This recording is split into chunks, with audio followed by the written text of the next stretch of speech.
All right, I've been having 12 volt problems with my little CitiCar.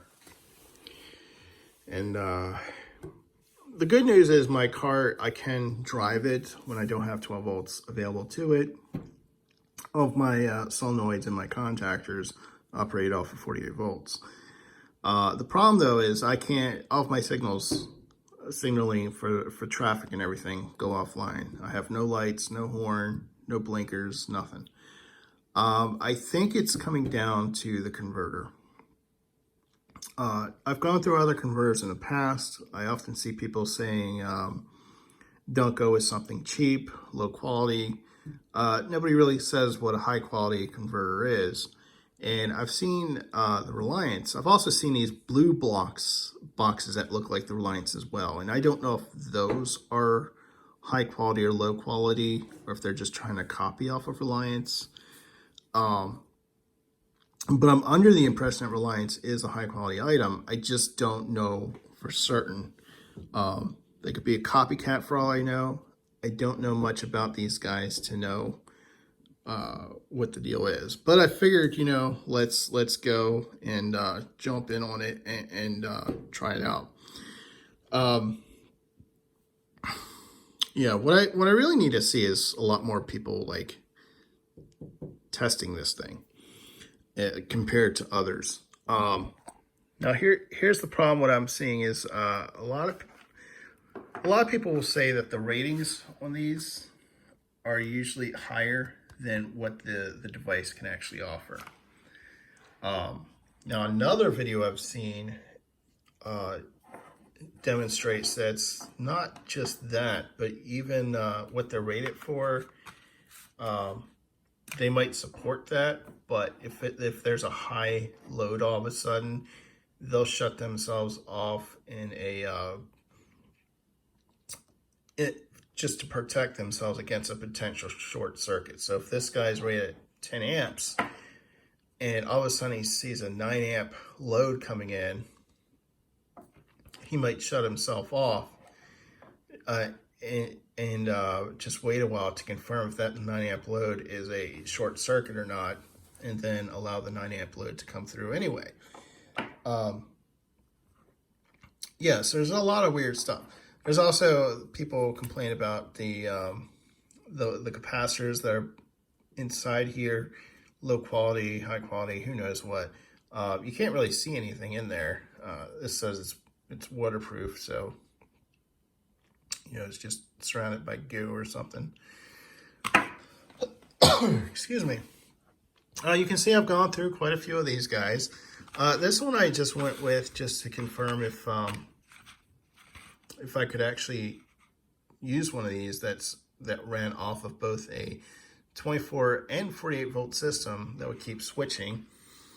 The problem though is I realize is when you switch between the 48 and 24 volt system while you're driving, your output power is going to drop because there's a small amount of time as the car switches voltages with its battery configuration that there won't be any power at all.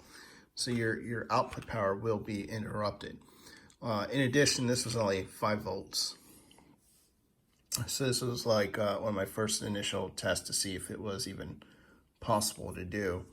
But I was too intimidated because I didn't want to experience any blue smoke or sparks or whatnot while I was operating the car. This guy was 30 amps, 48 volts minimum, bad instructions. I've updated my Amazon review to include an image of how the instructions should be written out and what wires should wire up to what. But yeah, it's not only the English translation of the instructions, but the identification of the wires and the circuit is wrong in their diagrams. So I thought what I have now is like a 20 amp, 12 volt one of these, a little bit bigger than this, not much bigger. And it seems to work for the most part, but At least it worked all last year, but recently, yeah, my signals have not been working. And I'm hoping, and it's always like a temporary issue. So I'm hoping upgrading this to this guy might be the fix. There are 10 extra amps, so he's 30 amps. There's a high qualityness to it, I believe. I'm hoping this doesn't have a short circuit protection against loads that are less than 30 amps. Yeah, I might break out some of my test equipment, like that's my voltage power supply, and just test things out before I actually put them in the car, just to get an understanding in a more safe environment of what should be wired up to what.